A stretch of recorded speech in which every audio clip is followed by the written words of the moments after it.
Hey, what's up guys? It is Allie and my channel is Allie Shares. Thanks so much for coming back. I've been gone for a week. I was in Florida. I was living it up and I lived it up a little bit too much and I'm sick as a dog right now. So that's what's going on. Sorry if I sound a little rough. Sorry if I look a little rough. I wanted to get something up this week and I don't like any of the stuff I have pre-recorded. Real talk. This is my dog. I don't know if you can see her. She'll probably jump up here at some point in time. Today, I wanted to go ahead and do my hospital experience. I'm going to try to keep it short. My hospital experience was kind of uneventful, but I can share my wisdom and the things that I went through during my hospital experience.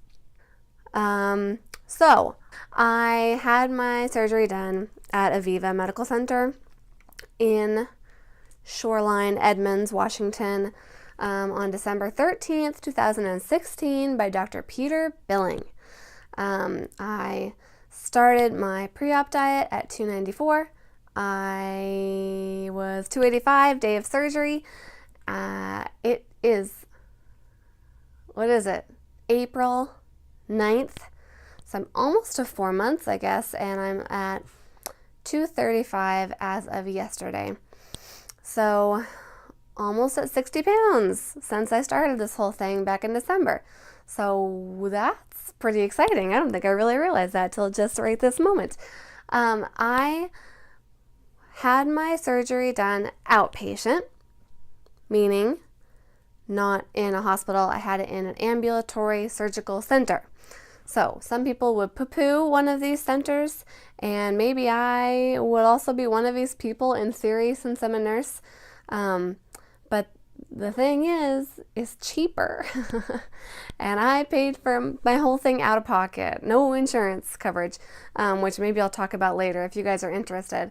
So I was really interested in saving those Benjamins when it came to having my surgery. So I really fought hard for doing it outpatient rather than inpatient. My last video, I told you guys about my cancer diagnosis and my brain surgery and all this crazy stuff, and they weren't sure if they wanted to take the risk on me to do it outpatient rather than just have me do it in a hospital, just in case. But I got the okay from my oncologist and went back and forth and blah, blah, blah. I got the okay to have it done outpatient. So I showed up at 6 or 7 a.m. To the surgical center for a procedure that was scheduled around 9 or 10. So they took me back, got me gowned, talked to me about probably a bunch of stuff that I can't even remember at this point in time, to be perfectly honest. I had a lot of nerves going in.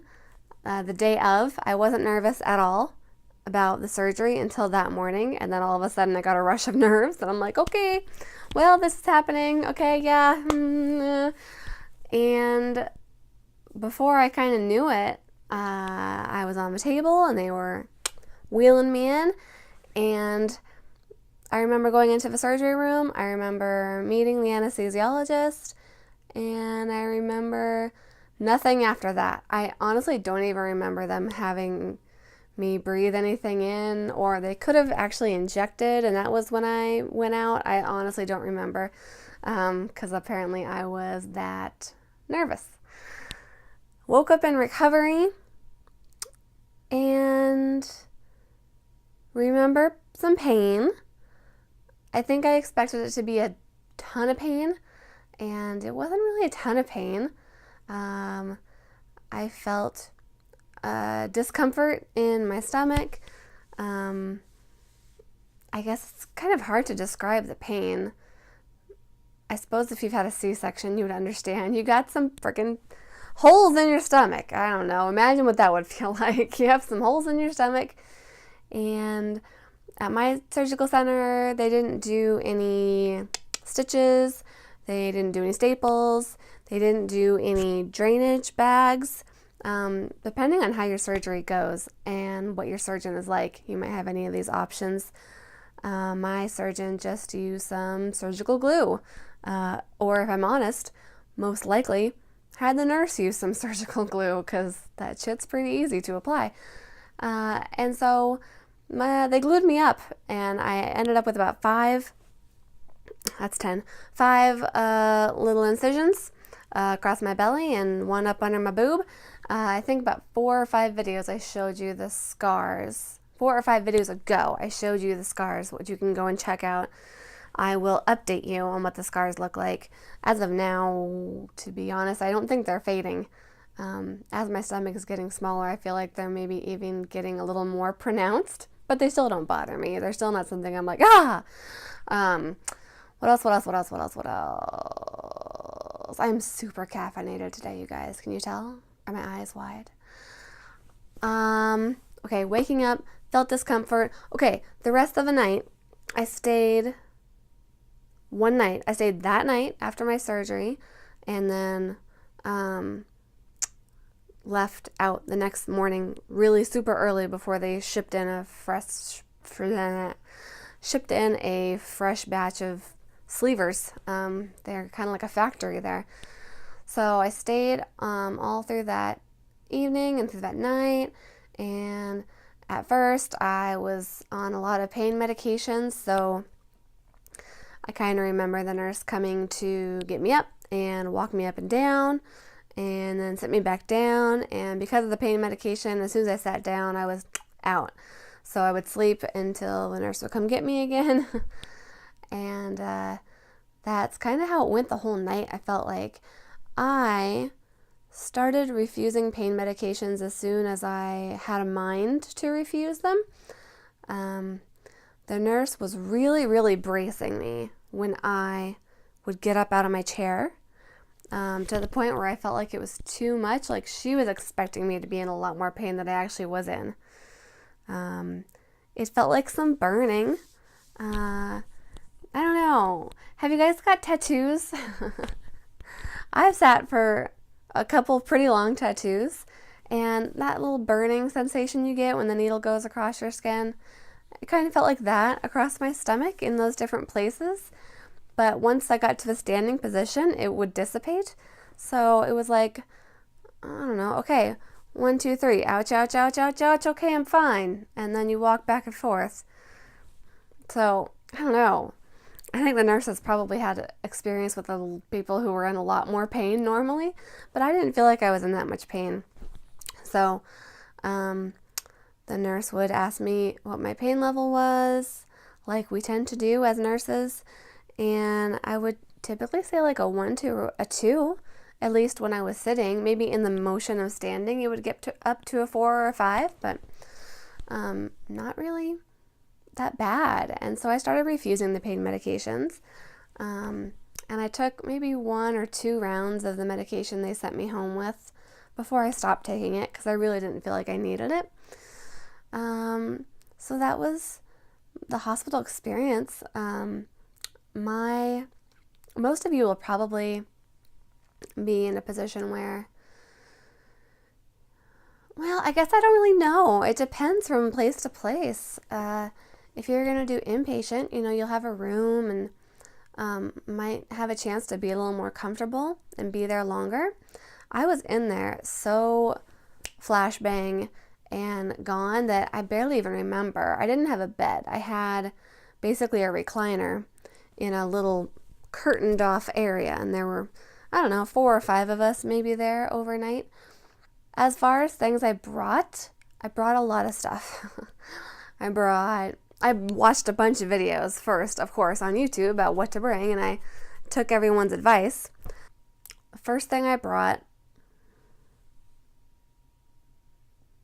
my dog is looking out here like someone's here. Okay, she changed her mind. So this is what I brought to the table with me today. L-Gas-X thin strips. This is in every single YouTube video out there in the world about what to bring with you for sleeve surgery, and I concur. I don't really remember having a ton of gas pain, but I know it was there because I remember asking my husband to get these out for me.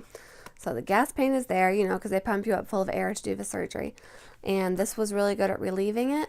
It's also really good at making your mouth salivate a bit, because your mouth will feel like the Sahara. It really will. Oh, it really will. And brushing your teeth and, you know, mouthwash. People say bring all these different kinds of mouthwash, and you can. I didn't get it together enough to bring that kind of stuff with me, but I could rinse my mouth with water, and that was usually fine, because you know what? You're going to sleep anyway because of the damn drugs, so I wouldn't worry too much about it. But these were good, relieving the discomfort and making your mouth salivate so it's not so dry. I brought comfortable pajamas. This is me petting my dog down here in case you can't see. Yes, honey. Yeah, go lay down. Brought comfortable pajamas. Didn't really wear them. Brought like pillow. Didn't really use it.